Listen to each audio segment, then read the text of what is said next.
नमस्कार.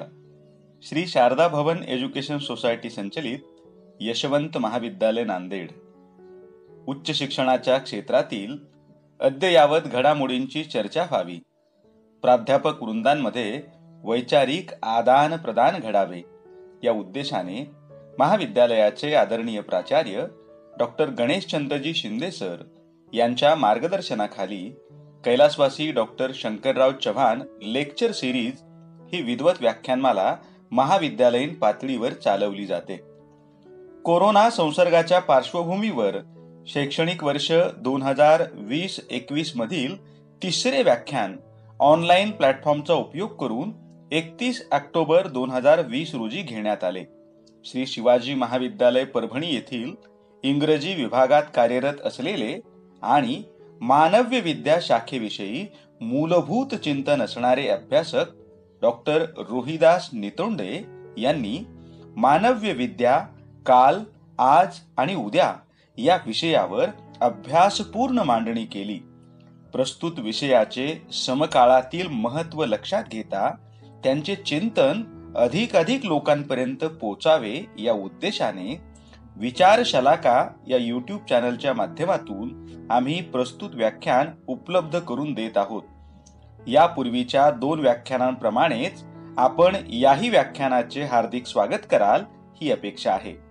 शारदा भवन education society Nanded संचलित यशवंत महाविद्यालय नांदेड द्वारा आयोजित कैलासवासी शंकरराव चव्हाण व्याख्यानमालेच्या निमित्ताने उपस्थित असणारे सर्व मान्यवर श्रोते हो, मी माझ्या मांडणीला सुरुवात करण्याच्या पूर्वीच या व्याख्यानमालेचे समन्वयक प्राध्यापक डॉक्टर विश्वाधर देशमुख आणि आपल्या महाविद्यालयाचे आदरणीय प्राचार्य डॉक्टर GN शिंदे सर यांना धन्यवाद देतो की त्यांनी एवढ्या मोठ्या व्याख्यानमालेमध्ये अत्यंत महत्वपूर्ण अशा विषयावर मांडणी करण्याची मला संधी दिली.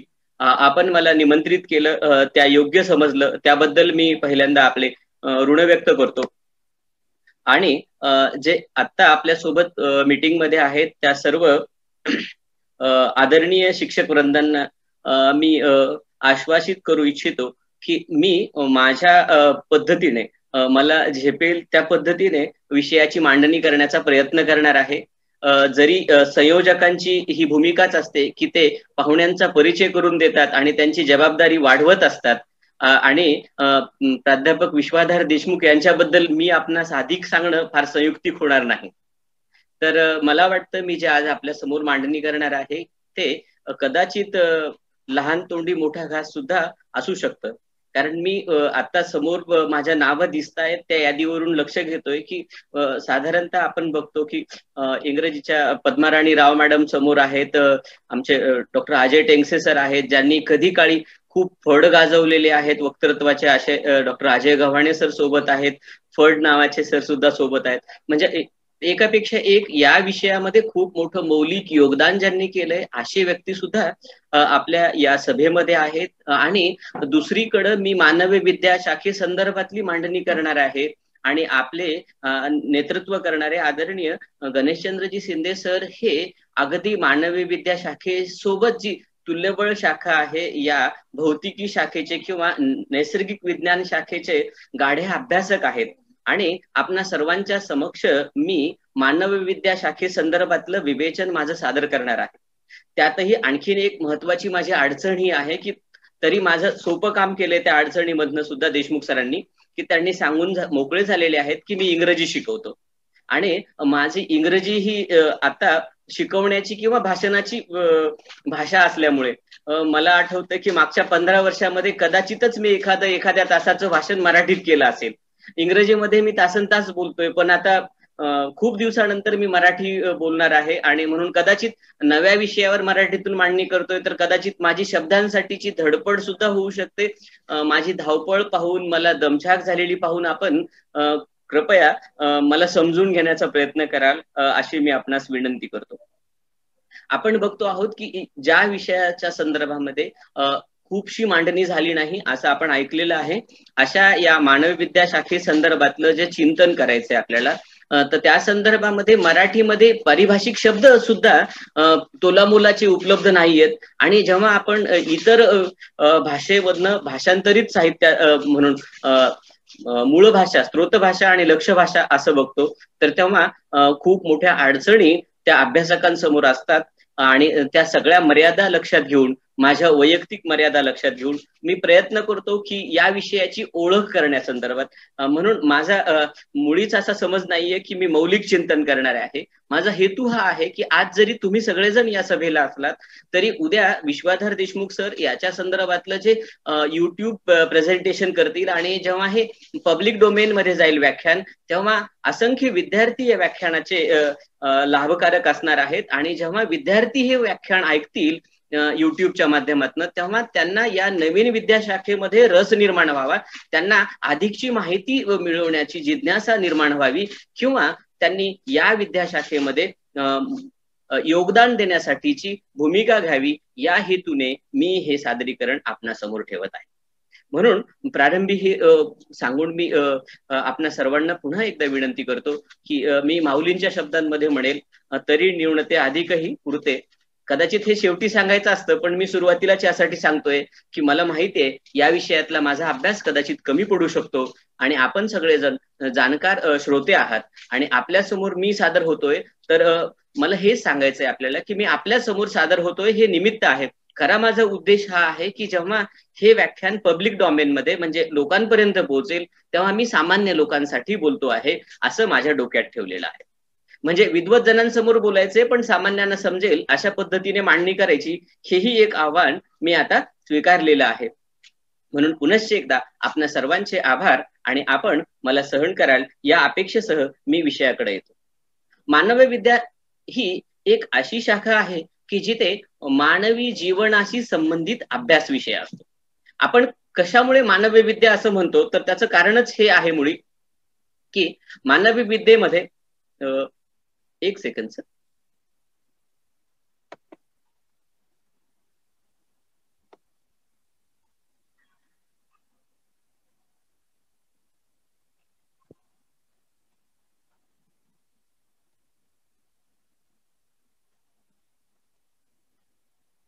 मानवी विद्याशाखेमध्ये आपण हे बघतो आहोत की मानवी विद्याशाखेची मूळतः जी धाटणी आहे तर ती मानव विज्ञानाची किंवा मानवीय शाखांची मांडणी करणे आहे. आता आपण बघतो की विद्याशाखांची तसं बघितलं तर आपण ऐतिहासिक किंवा क्रमवारीकडे गेलो तर एखाद्या शास्त्राला किंवा एखाद्या विषयाला मान्यता मिळणे आणि विशेषतः शैक्षणिक वर्तुळांमध्ये मान्यता मिळणे ही एक वेगळी गोष्ट असते. परंतु त्याचा प्रारंभ तिथे नसतो, तर त्याचा प्रारंभ हा फार आधी झालेला असतो. म्हणजे जेव्हा एखाद्या गोष्टीची सुरुवात होते ती शून्यातनं होते, जेव्हा तिच्यावर सातत्याने मौलिक चिंतन घडत येतं, तेव्हा पुढे आपल्या लक्षात येतं की त्याचा विस्तार होतो आणि या विस्तारलेल्या स्वरूपामध्ये आपण हे बघतो की ती ज्ञानशाखा पुढे मी आपणास हे सांगत होतो की जेव्हा केव्हा आपण औपचारिकतेने एखाद्या विषयाची किंवा विषयाच्या अभ्यासाची मांडणी करतो, तेव्हा आपल्या हे लक्षात येतं की मानवी विद्याशाखेची जरी आपण एक विद्याशाखा म्हणून पाश्चिमात्य लोकांनी केलेली जी आखणी आहे, तर त्या संदर्भातला इतिहास असा सांगतो की आपण त्याला मान्यता जी आहे तर ती विद्वत मान्यता ज्याला म्हणतो, तर ती मान्यता जरी रेनेसान्सच्या काळामध्ये मोठ्या प्रमाणावर दिसत असली तरी प्राचीन काळामध्ये जेव्हा आपण प्राचीन दोन्हीकडचे म्हणजे पूर्वेकडील आणि पश्चिमेकडील दोन्ही संदर्भ जेव्हा बघतो, तर तेव्हा आपल्या असं लक्षात येतं की प्राचीन काळापासून मानव्य विद्यांचा अभ्यास मोठ्या प्रमाणात होत होता आणि मानव्य विद्यांचा अभ्यास साधारणतः साहित्य, कला, संस्कृती, भाषा अशा पद्धतीने होता. जेव्हा इतिहासाची जोड मिळाली तेव्हा ऐतिहासिक दृष्टिकोनातनं जेव्हा मानवाचा आणि मानवी जीवनाचा समग्र आणि साकल्यपूर्ण असा अभ्यास पुढे येत होता, तेव्हा आपण पाहतो की मानवी विद्ये संदर्भातील मौलिक चिंतनाला सुरुवात झालेली होती. म्हणजेच प्राचीन काळामध्ये सुद्धा आपण हे बघतो की मानवी विद्याशाखा खूप मोठ्या प्रमाणावर महत्वपूर्ण पद्धतीने काम करत होत्या. जर समजा प्राचीन काळामध्ये महत्वाचे विषय म्हणजे इतिहास, धर्मशास्त्र, तत्वज्ञान, साहित्य आणि भाषा या विविध विषयांच्या माध्यमातून मानव्य विद्याशाखा आपलं मौलिक असं काम करत होती. मुळातच मानवी विद्याशाखेचा मूळ हेतूच हा आहे किंवा त्याची व्याप्ती आणि ध्येय जर बघितले आपण तर मानवी विद्याशाखा ही मानवी जीवनाच्या सर्वांगीण अभ्यासासाठी कटिबद्ध असलेली शाखा आहे. आणि ज्या अर्थी आपण मानवी विद्याशाखेकडे पाहत असताना हे बघतो की मानवी जीवनाचा साकल्याने आणि सर्वांगीण विकास व्हावा यासाठी जे जे काही मूलभूत असं आणि समाजोपयोगी असं चिंतन आहे ते मांडणे ही या ज्ञानशाखेची आपण म्हणूयात की प्रारंभीची भूमिका होती. त्याचप्रमाणे आपल्याला हेही लक्षात येईल की एखाद्या विषयाची किंवा एखाद्या ज्ञानशाखेची जी प्रारंभी भूमिका आहे तर तीच कायम न राहता काळ सुसंगतपणे बदलत असते. आणि म्हणूनच कदाचित संयोजकांनी हा विषय ठेवलेला आहे की मानव्य विद्याशाखा काल, आज आणि उद्या. त्याचा अर्थच असा आहे की जे आपण प्राचीन काळापासून मानवी विद्याशाखेकडे पाहत आलो तर ते आजपर्यंत जर आलो तर मानवी विद्याशाखेचा इतिहास आणि एकंदरीत मानवीय अध्ययनाचा इतिहास बघितला तर आपल्या लक्षात येतं की मानवी विद्याशाखेचं स्वरूप हे सतत बदललेलं आहे. म्हणजे काळानुरूप योग्य ते बदल मानवी विद्याशाखेच्या अभ्यासामध्ये झालेले आपल्या लक्षात येतात. त्या अर्थानं आपण या व्याख्यानाची मांडणी ही तशा पद्धतीने करूयात की जेणेकरून आपण प्राचीन काळामध्ये, प्रबोधनाच्या युगामध्ये, आधुनिक काळामध्ये आणि समकालामध्ये मानवी विद्याशाखा कशा अर्थानं मानवी जीवनासाठी महत्वाची होती. आपण खूप वेळा असं बघतो की जेव्हा विद्यार्थी जीवनामध्ये जेव्हा आपण मूलभूत आपलं प्राथमिक शिक्षण संपवून उच्च शिक्षणाचा आरंभ करत असतो तेव्हा विद्याशाखांसंदर्भात विचार होत असतो तेव्हा सर्वसाधारणपणे समाजामध्ये असा एक अर्थ आहे की शक्यतो सगळ्यांनी विज्ञान शाखेकडे जावं, नंतर वाणिज्यकडे जावं आणि नाही काही जमलंच तर मानव्य विद्याशाखेकडे किंवा यव्हाना आपण पूर्वी कला शाखा असं म्हणायचो तिकडे जावं. म्हणजे एक प्रचलित अर्थ असा आहे की एखाद्या विद्यार्थ्याने कला शाखेसाठी प्रवेश घेतला म्हणजे त्या विद्यार्थ्याकडे बघण्याचा एक समाज मानसामध्ये असणारा दृष्टिकोन तो काय आज आहे, काल काय होता आणि उद्या काय असेल अशा पद्धतीने जर आपण बघितलं तर मला वाटतं की विद्यार्थ्यांच्या दृष्टिकोनातनं मानव्य विद्याशाखेची साकल्याने आणि सर्वांगीण चर्चा होणं खूप आवश्यक ठरतं. तर एक मी दृष्टिकोन म्हणून आपल्या समोर मांडत होतो की साधारणतः मानवी विद्याशाखे संदर्भामध्ये जनसामान्यांमध्ये काय मत आहे तर, परंतु मानवी विद्याशाखेचा अभ्यास करणारे किंवा इतर शास्त्रांचा अभ्यास करणारे विशेष करून जे नैसर्गिक विज्ञानांचा अभ्यास करणारे शास्त्रज्ञ आहेत, विचारवंत आहेत, तर त्यांच्यामध्ये साकल्याने मानवी विद्याशाखेकडे बघण्याचा एक दृष्टिकोन आहे. आणि म्हणून आज आपणास असं म्हणता येईल की हा एकांगी दृष्टिकोन जो आहे बहुतेक करून सामान्य लोकांच्या मनामध्ये झालेला आहे की ज्याच्याकडे खूप गुणवत्ता आहे त्यांनी आपली गुणवत्ता ही नैसर्गिक विज्ञानाच्या मदतीने किंवा उपयोजित विज्ञानाच्या मदतीने किंवा व्यावसायिक शिक्षणासाठी, मी एका अर्थानं जेव्हा ही इतर विषयांची मांडणी करतोय तेव्हा मला हे सांगायचं आहे की मानवी विद्याशाखेमध्ये भरपूर साऱ्या विद्याशाखा येतात. खरं तर हा आपण असं म्हणूयात की विविध विद्याशाखांना समाविष्ट करून घेणारी एक शाखा म्हणून आपण मानवी विद्याशाखेकडे बघितलं पाहिजे. तिचं खास स्वरूप सांगताना आपल्याला एकच सांगता येईल स्पष्टपणे की जिथे व्यावसायिक शिक्षण दिलं जातं अशा व्यावसायिक ज्ञानशाखा सोबत उपयोजित विज्ञानाशी संबंधित शाखा, पदार्थ विज्ञान किंवा नैसर्गिक विज्ञान इत्यादी ज्ञानशाखा सोडून इतर अनेक विषयांना सोबत घेऊन जाणारी एक ज्ञानशाखा म्हणून आपण मानव्य विद्याशाखेचा विचार करतो. म्हणजे मूलभूततः पहा की इतर ज्ञानशाखांमध्ये आणि मानवी विज्ञान शाखेमध्ये एक मूलभूत फरक हा आहे की आपण बघतो की नैसर्गिक विज्ञानांमध्ये एम्पिरिकल मेथड वापरली जाते, म्हणजेच अनुभवजन्य किंवा ज्याला पुराव्याने पडताळलं जातं अशी व्हेरिफायबल फॅक्ट्सच्या मदतीने मांडणी केली जाते. हे एक नैसर्गिक विज्ञानांचं किंवा ज्याला आपण प्युअर सायन्सेस म्हणतो किंवा अप्लाइड सायन्सेस असतील तर यांची मांडणी आहे. म्हणजे गणित अशी नैसर्गिक विज्ञान शिवाय व्यावसायिक शिक्षण देणाऱ्या ज्ञानशाखा इत्यादी ज्ञानशाखा सोडून ज्या काही इतर ज्ञानशाखा आहेत त्या हळूहळू आजच्या, आणि जर काही आजच्या नसतील तर ते उद्याच्या मानवीय विद्याशाखेचा व्याप्तीमध्ये येणार आहेत. मी आपणास हेही सांगत होतो की जर आपण मानवीय विद्याशाखेचा साकल्याने विचार केला तर आपल्या असं लक्षात येईल की प्राचीन काळामध्ये आपण, जे मी प्रारंभी मांडलं की मानवी जीवनाशी संबंधित खास करून भाषा, साहित्य, धर्म, इतिहास, संस्कृती आणि कला यांच्या या विशिष्ट अशा विषयाच्या भोवती सुरुवात करून मूळ धारण करणारी ही विद्याशाखा आहे, ज्याला की खूप वर्षानुवर्ष आपण कला विद्याशाखा या नावाने ओळखत होतो. तर ती जसजसा विज्ञानाचा विकास होत गेला, जसजशी मांडणी शास्त्रीय पद्धतीने होत गेली, तस आंतरविद्याशाखीय होत गेली. ज्या इतर संबंधित शाखा आहेत त्या शाखांशी संबंध प्रस्थापित करून मानवीय विद्याशाखा ही आंतरविद्याशाखेच्या जवळ गेलेली आहे.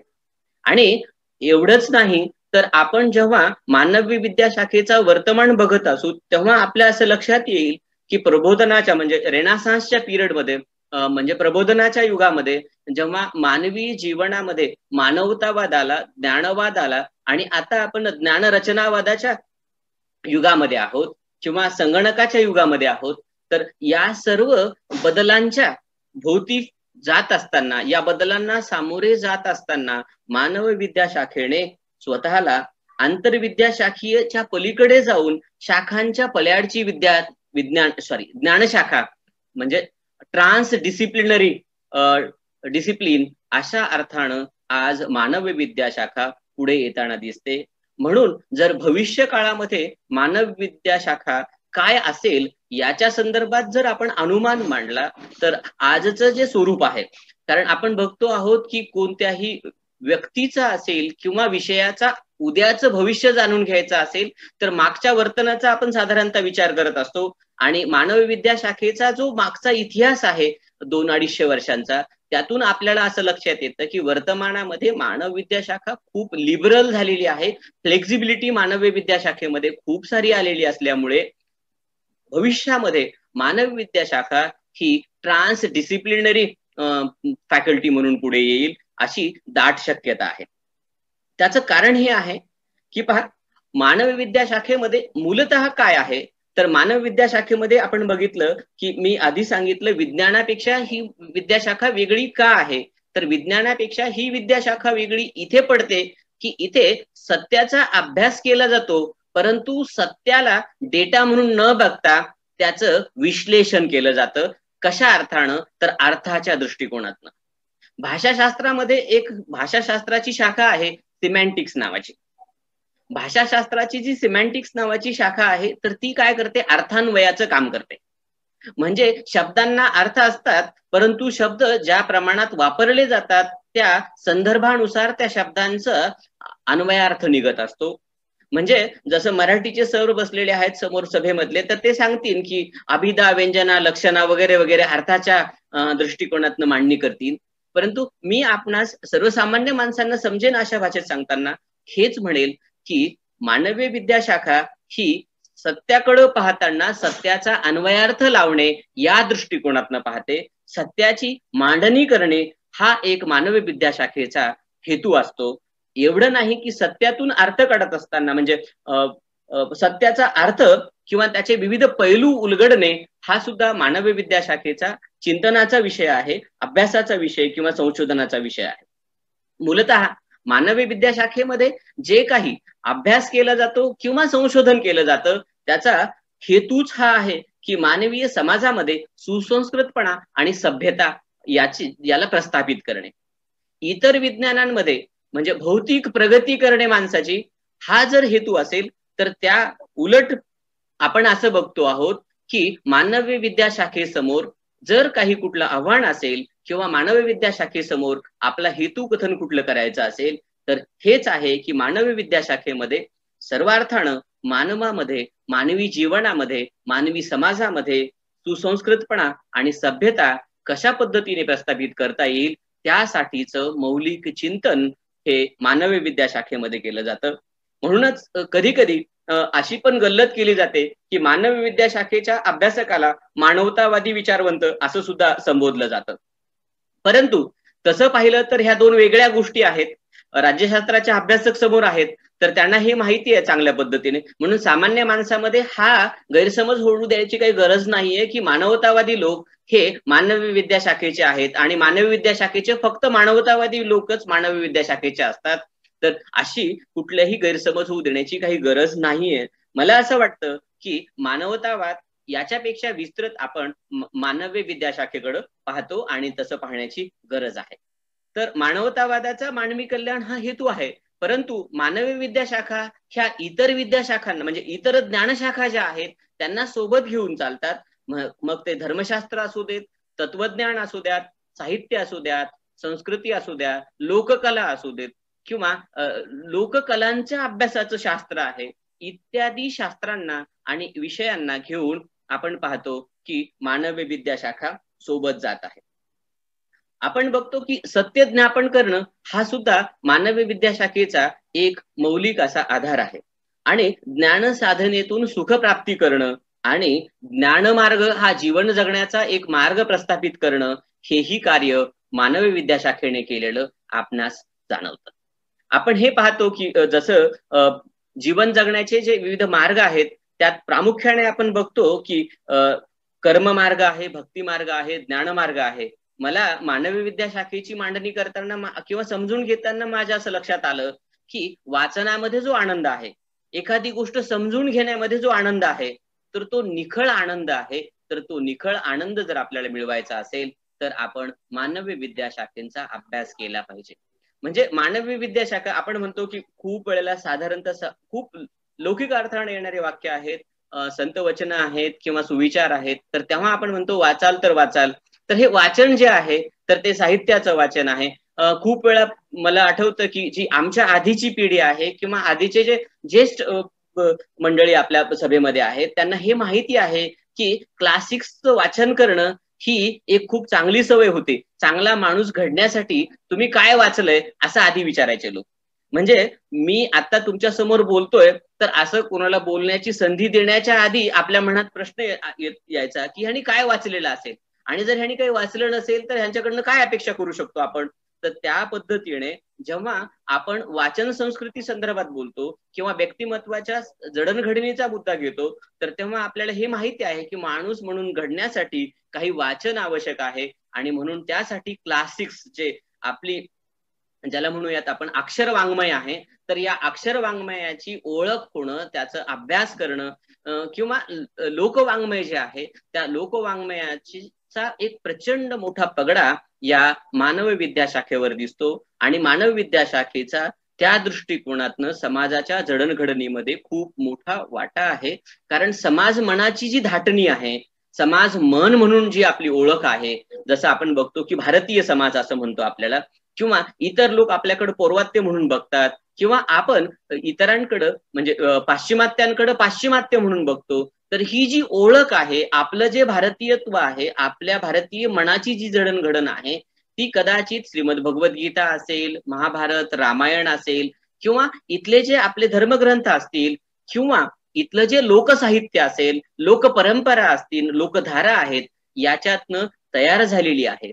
म्हणजे एखाद्या राष्ट्राच्या लोकमानसाचा आपण विचार केला तर त्याच्या जडणघडणीमध्ये मानवी विद्या शाखांच्या ज्या विविध विषय वस्तू आहेत तर त्यांचा मौलिक सहभाग आपल्याला जाणवतो. आणि अत्यंत महत्वाची आणखी एक गोष्ट जी आहे मानवी विद्या शाखे संदर्भातली तर ती ही आहे की इथे सत्याच्या पुढे कल्पकतेला सुद्धा वाव दिला जातो. जसं आपण बघतो की इम्पेरिकल मेथड जी विज्ञानामध्ये वापरली जाते त्याच्या उलट अर्थ म्हणजे अगदी विरुद्ध अर्थाने आपण म्हणतो की जिथे इम्पेरिकल मेथड वापरता येत नाही तिथे कॉग्निटिव्ह आणि स्पेक्युलेटिव्ह म्हणजे आपण काय करतो तर जे दिसतंय त्याच्या पलीकडचा विचार करू शकतो.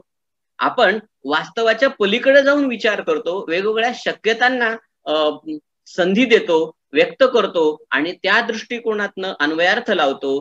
तर इथे आपण सृजनशीलतेला अधिकचा वाव देतो.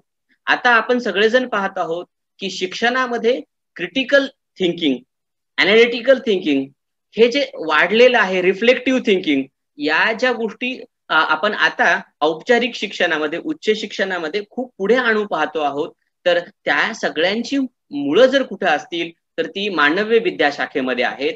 मानव्य विद्याशाखा मुळातच जर आपल्या विद्यार्थ्यांवर कुठले संस्कार करत असेल तर हे संस्कार करते की अनालिटिकल व्ह्यूजनी मांडणी करणं, म्हणजे विषयाचं आकलन, विश्लेषण, त्याच्याशिवाय त्याचा चिकित्सक अध्ययन आणि रिफ्लेक्टिव्ह थिंकिंग, ज्याला आपण म्हणतो की पुन्हा पुन्हा काय करणे, एखाद्या गोष्टीचं पुनरावलोकन करून वेगवेगळ्या शक्यतांना पडताळून पाहून आपली सृजनशीलता वाढवणं, या दृष्टिकोनातनं मानव विद्याशाखा आपल्या अभ्यासकांना घडवत असते. मानव विद्याशाखेमधनं, त्याच्या अभ्यासातून, चिंतनातून जे लोक पुढे येतात तर त्यांच्या कडे बघितल्यावर आपल्या हे लक्षात येतं की त्यांच्यामध्ये ज्या 21व्या शतकासाठी लागणारे अत्यावश्यक असे काही स्किल्स आहेत, लाईफ स्किल्स आहेत, तर ते खूप मोठ्या प्रमाणावर आपल्याला मानवी विद्याशाखेच्या विद्यार्थ्यांमध्ये जाणवतात. आता आपण हे बघतोय की सहज बोलताना आपण लोकांना विचारतो की कम्युनिकेशन स्किल्स कुठे आहेत, सॉफ्ट स्किल्स कुठे आहेत, रिझनिंग स्किल्स आहेत. हे जे काही आजच्या जीवनासाठी लागणारे आवश्यक अशी कौशल्य आहेत, या मूलभूत कौशल्यांच्या जडणघडणीसाठी आपल्याला मानव्य विद्याशाखा खूप मोलाचं कार्य करताना दिसते. जेव्हा आता आपण या परिभाषेत बोलतो आहोत, परंतु अनादी कालापासून, म्हणजे प्राचीन काळापासून जर मानवी विद्याशाखेच्या प्रमुख ग्रंथांचा आपण अभ्यास केला किंवा संदर्भ घेतले तरी सुद्धा आपल्या हेच लक्षात येतं की मानवी वर्तन, मानवी जीवन आणि मानवी जीवनाला योग्य तो सन्मार्ग ज्याला आपण म्हणतो, तर तो दाखवण्यासाठी मानवी विद्याशाखा कटिबद्ध आहे. त्याचशिवाय आपण हेही बघूयात की मानवी विद्याशाखा किंवा ज्याला मानव विद्याशाखा म्हणतो आपण, ती मानवी विद्याशाखा ही काळासोबत बदलत असताना, जसं मी प्रारंभी मांडणी करताना आपल्याला असं सांगितलं की आपण हेही बघितलं होतं की प्राचीन काळामध्ये, जेव्हा सुरुवातीच्या काळामध्ये विषयांची व्याप्ती मर्यादित होती, परंतु जसजसं आपलं नेटवर्किंग वाढत गेलं, जसं आपण आधी होतो ते एज नेटवर्क मध्ये होतो, आता 4G नेटवर्क मध्ये आहोत, लवकरच 5G मध्ये येतो. हे जसं व्हर्च्युअल नेटवर्क वाढतंय तसं समाजामधली जी दळणवळणाची साधनं वाढत गेली, जेव्हा लोक एकमेकांना जोडले गेले, म्हणजे एकीकडं विज्ञानाची, मूलभूत विज्ञानाची जशी आपण बघतो आहोत की उभारणी होत होती, वैज्ञानिक शोधांमुळे मानवी जीवनाला गती प्राप्त होत होती, आणि अशा गतीमध्ये, गर्दीमध्ये, त्याच्यानंतर आपण हेही बघतो की गतीच्या नंतर गर्दी झाली, आणि गर्दीच्या नंतर आपण विस्फोटापर्यंत जातो की काय, अशी अवस्था आली. तर त्या वेळेला सुद्धा आपण हे बघतो की विज्ञानाने वाढवलेल्या या आपल्या नेटवर्कमध्ये जे मानवीय जाळे निर्माण झाले, जे दळणवळणाचे जाळे निर्माण झाले, जग जवळ आलं, तस तसं मानव्य विद्याशाखांनी, मानव्य विद्याशाखेने आपली व्याप्ती आणि विस्तृतता वाढवली. खूप वेळेला आपण हेही बघतो की राज्यशास्त्रासारखी एखादी ज्ञानशाखा आहे की ती मानवी विद्याशाखेचा भाग आहे की नाही. आपण हेही बघतो आहोत की सुरुवातीच्या काळाला ते मानवी विद्याशाखेचा भाग नव्हते, परंतु आताच्या काळामध्ये, आजची जर परिस्थिती आपण मानवी विद्याशाखेची बघितली तर आज मात्र वर्तनाचा अभ्यास करणारे शास्त्र किंवा राजकीय विश्लेषण करणारे शास्त्र, राजनीतीशास्त्र किंवा दर्शनशास्त्र, हे सुद्धा विषय आता मानव्य विद्याशाखेमध्ये अंतर्भूत झालेले दिसतील. म्हणजेच अगदी आपल्याकडची गोष्ट सांगायची झाली तर आपण अगदी 2 वर्षापूर्वीपर्यंत सुद्धा काय करायचो, तर वेगवेगळ्या विद्याशाखांचा विचार करत असताना आपण मानवी विद्याशाखेला मानवी विद्याशाखा न बघता तिचे 2 विभाग मानत होतो, एकीकडे कला आणि दुसरी सामाजिक शास्त्रे. परंतु जेव्हा नवा विद्यापीठ, महाराष्ट्र राज्य सार्वजनिक विद्यापीठ कायदा आला, तेव्हा कायद्याच्या मांडणीमध्ये मात्र आपल्या सगळ्यांसमोर हा पर्याय उपलब्ध झाला की आपण सामाजिक शास्त्रे आणि कला शाखा यांना एकत्रितपणे संबोधित करू लागलोय मानव्य विद्याशाखा. आणि तेव्हा कुठे आपल्याकडे सामान्य लोकांना मानव्य विद्याशाखा असते हे माहिती झालं. म्हणजे सामान्य लोकांच्या दृष्टिकोनातनं आणखीनही खूप गोष्टी काय म्हणूयात आपण, त्या आणखी त्यांच्या समोर आलेल्याच नाहीयेत किंवा तशी त्याचा उहापोह करण्याची आवश्यकता सुद्धा त्यांना वाटत नाही. अशा वेळी मला वाटतं की आपल्यासारखे जे तज्ञ लोक आहेत, विचारवंत लोक आहेत, तर या लोकांनी कुठेतरी सुरुवात केली पाहिजे आपण, की आपल्या विद्यार्थ्यांपर्यंत, त्यांच्या पालकांपर्यंत, सर्व सार्वत्रिकपणे समाजापर्यंत मानवी विद्याशाखा काय आहे, तिचा इतिहास कसा आहे, तिचं आजचं स्वरूप काय आहे आणि भविष्यात तिला काय संधी असतील. जेव्हा आपल्या सगळ्यांना माहिती आहे, divided we fall, united we stand. तर अशा पद्धतीने आपण सर्वजण मिळून एकत्र आलो, ज्या सामाजिक विज्ञाने आणि कला शाखांमधील काही विषय एकत्रितरित्या आपण मानवी विद्या म्हणून एकत्र आलो, तर आपल्याला माहिती आहे की आजचं एक खूप मोठं आव्हान आहे. आज ज्याला वैज्ञानिक दृष्टिकोन माहिती नाहीये त्याला सुद्धा विज्ञान शाखेकडे जायचंय. कारण आज आपल्या समाजामध्ये सर्वसाधारणतः असा एक दृष्टिकोन आहे की जो विज्ञान शिकतो तर तो खूप हुशार आहे, चांगला आहे, त्याला प्रतिष्ठा आहे.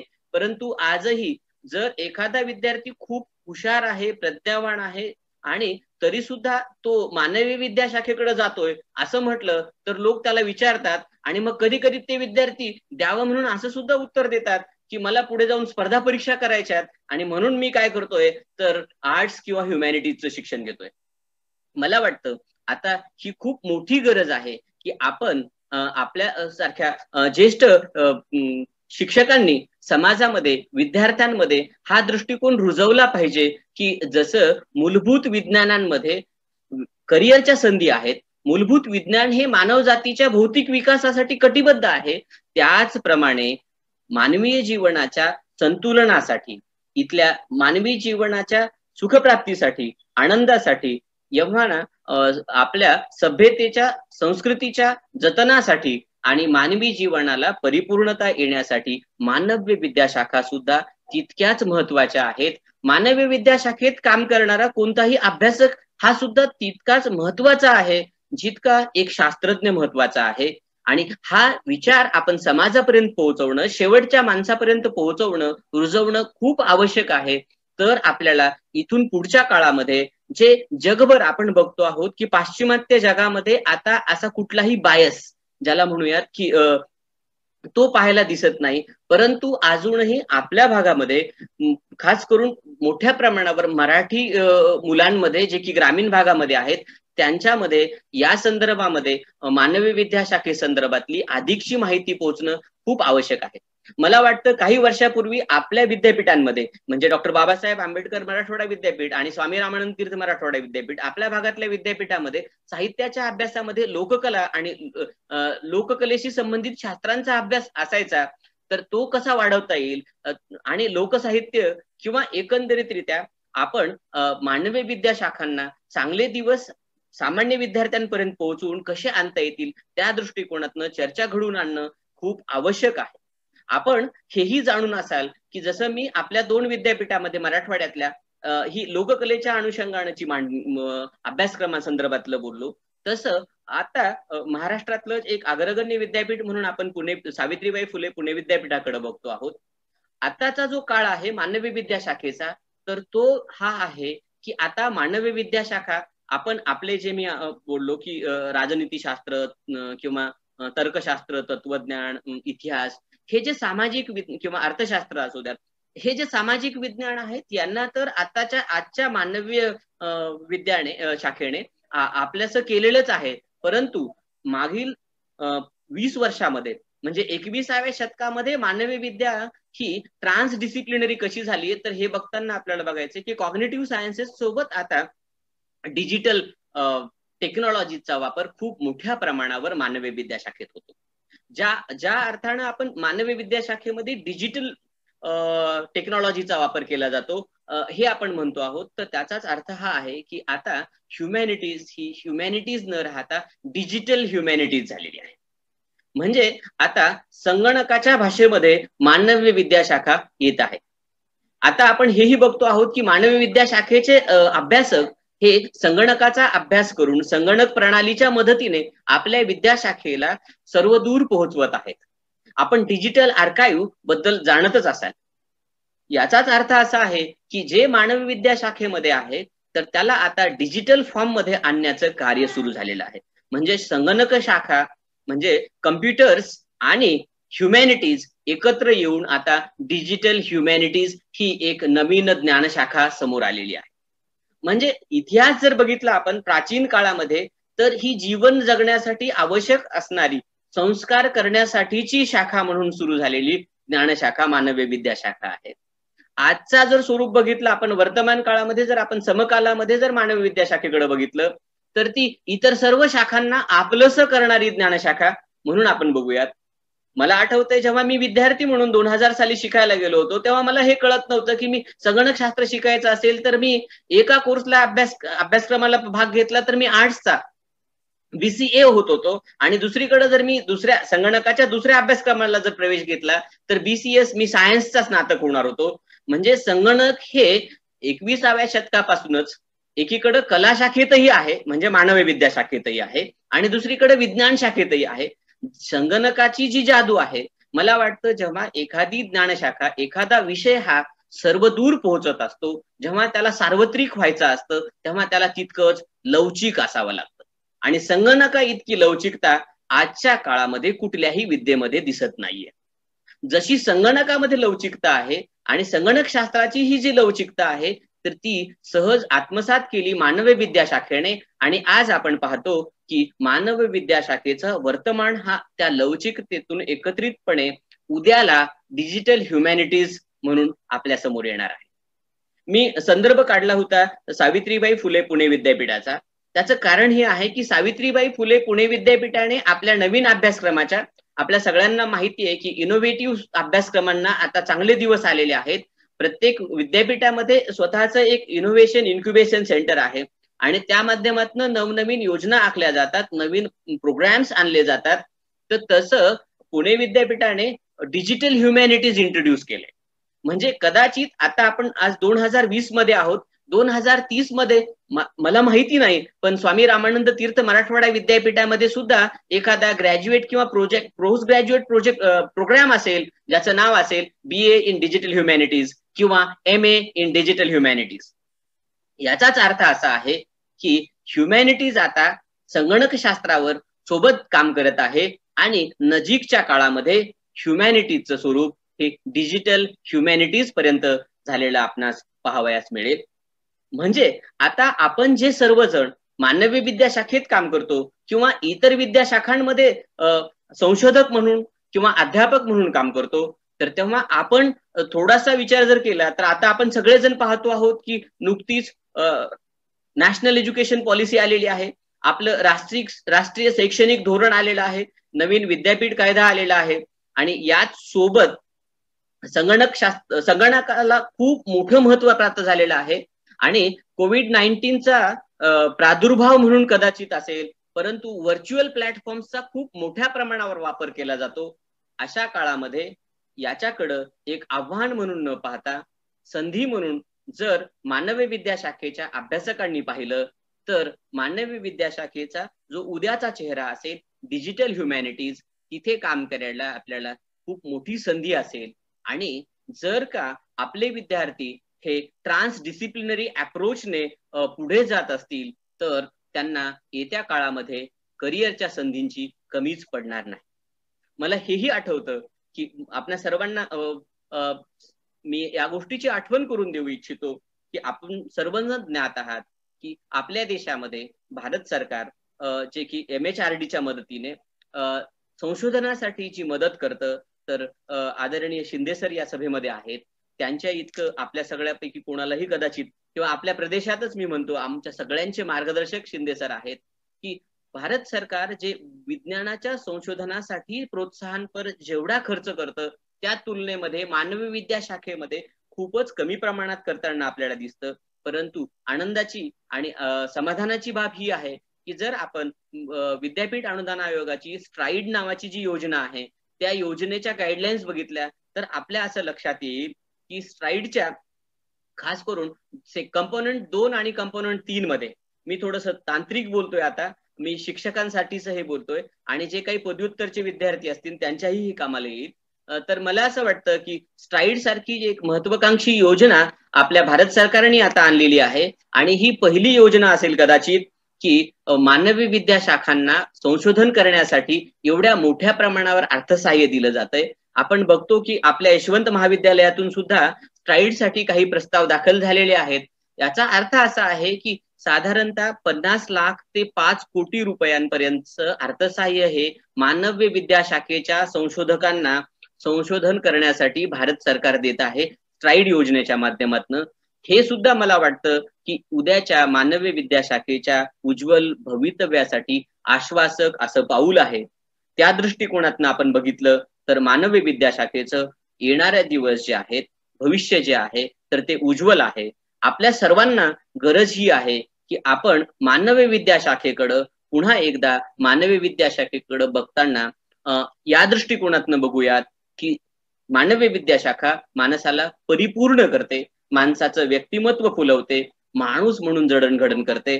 आणि आपल्या सगळ्यांना हे माहिती आहे की सर्वांच्या जीवनाचं सार जरी भौतिक सुख मिळवणार असं असलं तरीही जे मानसिक सुख आहे, जे समाधान नावाची गोष्ट आहे, तर हे समाधान मिळण्यासाठी ज्यांनी भौतिक विज्ञानांचा किंवा नैसर्गिक विज्ञानांचा अभ्यास केला, हे अभ्यासक सुद्धा स्वतः क्लासिक्स आवर्जून वाचतात.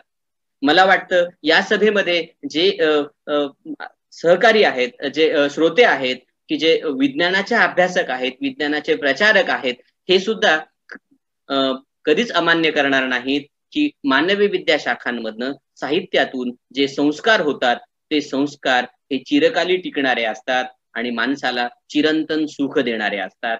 म्हणून मानवी विद्याशाखा या आपल्याला व्यावसायिक दृष्टिकोनातून विचार केला तर आपल्याला खूप मोठ्या संधी घेऊन येतात.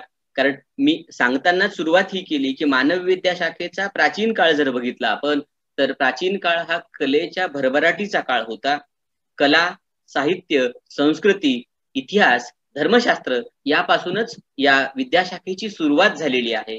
आणि मधल्या काळामध्ये आपण हेही बघितलेलं आहे की औद्योगिकरणामुळे असेल किंवा भौतिक सुखामुळे असेल, जेव्हा जेव्हा जगामध्ये आपण बघतो आहोत की गर्दी वाढत गेली आणि मूल्यांचा ऱ्हास होत गेला, त्यावेळी संतुलनासाठी आपणास मानवी विद्याशाखेच्या विचारवंतांनी केलेलं चिंतन हे मौलिक स्वरूपात पुढे आलेलं आहे. आपण हेही बघतो आहोत की जे विचारवंत आहेत त्या विचारवंतांनी ज्या विचारधारा दिलेल्या आहेत त्या समाज स्वास्थ्यासाठी, समाजधारणेसाठी अत्यंत महत्वाच्या आहेत. आपण कुठल्याही विचारवंताचं म्हणजे आपण काही नावं घेऊन तेवढ्यांचाच उल्लेख करून बाकीच्यांना टाळूत असं नाहीये. आपण ज्या ज्या ज्ञानशाखेमध्ये आहोत त्या ज्ञानशाखेत जर बघितलं तर आपल्याला हे लक्षात येईल. आणि ही अशी आपल्याला फारकत करताच येत नाही. मला खूप वेळेस लक्षात येतं की एका विद्याशाखेचा विचारवंत हा दुसऱ्या शाखेत येतोच. जसं महान गणिती बर्ट्रांड रसेल असतील तर गणितशास्त्राचा मी बोलताना हेही आपणास सांगितलं होतं की मानवी विद्याशाखात खूप साऱ्या विद्याशाखा येतात गणितासारखी सोडून किंवा नैसर्गिक सायन्सेस सारखी सोडून. परंतु आपण हे कसं नाकारू शकतो की बर्ट्रांड रसेल सारखा एक महान गणिती मानवी विद्याशाखेमध्ये एक मैलाचा दगड ठरतो. म्हणजेच काय आहे तर मानवी विद्याशाखा ही इतर सर्व शाखांचा जो सार आहे तो आपल्यासोबत घेते आणि साहित्याच्या रूपानं तो सर्वांपर्यंत पोहोचवते. सर्वदूर विचाराची बीज रुजवण्याचं कार्य मानवी विद्याशाखा करते आणि समाज घडवण्याचं, समाज मनाला तयार करण्याचं जे एकंदरीतरित्या आपण जे म्हणतो की राज्यशास्त्रामधली गोष्ट असेल की जी आपली सामूहिक ओळख जी आहे तर ती तयार करण्यामध्ये मानवी विद्याशाखेचं योगदान हे अतुलनीय आहे. जे की आपण बघितलं की इतके दिवस आपण सगळेजण पुस्तकं वाचत होतो, आपण ग्रंथालयातून जाऊन भौतिक स्वरूपातले म्हणजे हार्ड कॉपीज मधले बुक्स वाचत होतो. परंतु 21व्या शतकामध्ये आता आपण डिजिटल बुक्स घेतलेले आहेत. मला खात्री आहे की आपल्या महाविद्यालयाच्या ग्रंथालयात सुद्धा हजारो नाही लक्षावधी ई बुक्स असणार आहेत. एवढंच नाही तर ई बुक्सच्या पुढे जाऊन आता आपण ई बुक रीडर्स पाहतो आहोत. म्हणजे पुस्तकं वाचणाऱ्या यंत्रणा आता कार्यान्वित झालेल्या आहेत. आणि अशा काळामध्ये ह्युमॅनिटीजनी आपलं डिजिटल रूप समोर आणलेलं आहे आणि ह्युमॅनिटीजचं जे आजचं स्वरूप आहे किंवा येणाऱ्या काही दशकांमधलं स्वरूप आहे तर ते डिजिटल ह्युमॅनिटीज असेल. आपल्याला हेही माहिती आहे की ह्युमॅनिटीजचा एक भाग साहित्य, जो की माझ्या अभ्यासाचा विषय आहे.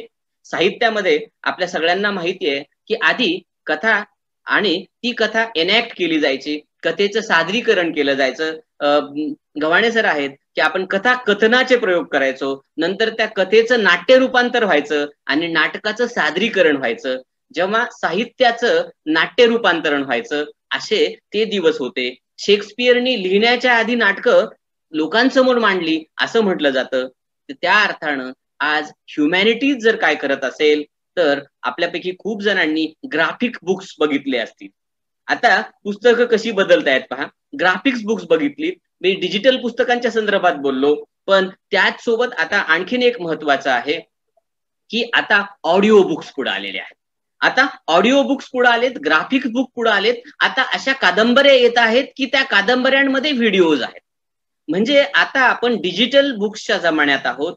म्हणजेच साहित्य हा एक मानवी विद्याशाखेची एक पैलू आहे आणि साहित्याने काय केलेलं आहे तर या डिजिटल क्रांतीमध्ये खूप प्रगती केलेली दिसते. तर मला वाटतं मी साहित्याच्या किंवा मानवी विद्याशाखेच्या संगणक शास्त्रासोबतचा संबंध अधोरेखित करतोय. इलेक्ट्रॉनिक्सचे पितामह आपण म्हणतो आदरणीय डॉक्टर गणेशचंद्र शिंदे सर इथे आहेत.